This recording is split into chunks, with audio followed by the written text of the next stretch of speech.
Let's go guys! Samahan niyo ako sa bagong episode natin. Eto, nag-prepare tayo ng pork strip. Tapos onion, ginger, and long beans.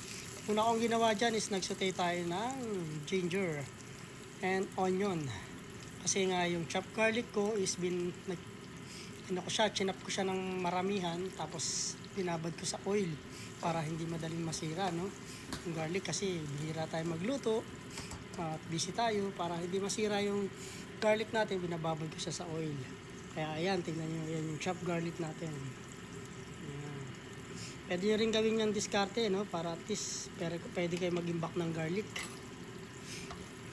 Ayan, bayaan nyo, tuturo ko sa inyo yung paano paggawa nyo, no? Yung tayo sa lagi makakatipid. Ayan guys, at sinama ko na nga pala yung pork dyan. Pagkatapos nating maluto yung mga onion tsaka garlic. Pag medyo luto na siya na konti, lalagyan natin yung meat para hindi masunog yung onion natin. Yan, sisimplihan natin yung luto natin ngayon, no? At nilagyan ko nga pala siya ng black pepper. At haluin lang natin, continuous lang. Nilagyan ko na rin pala yan ng salt. Yan, tapos tinimplahan ko siya ng oyster sauce. Oyster sauce na yan is parang isang sachet lang ang katumbas niyan.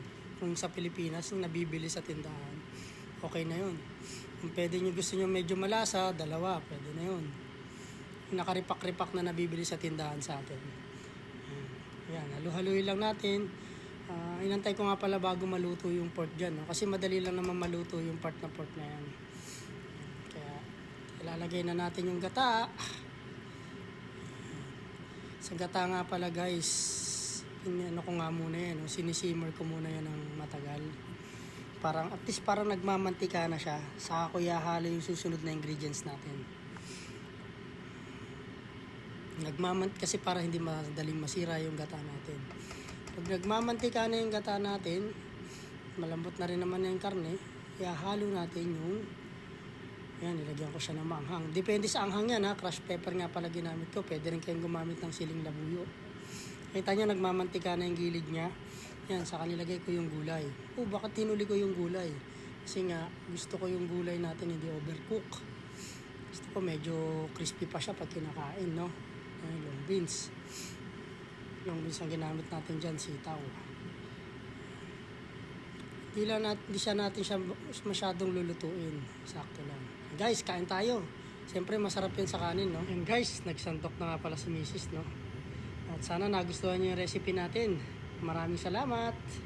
Bye-bye!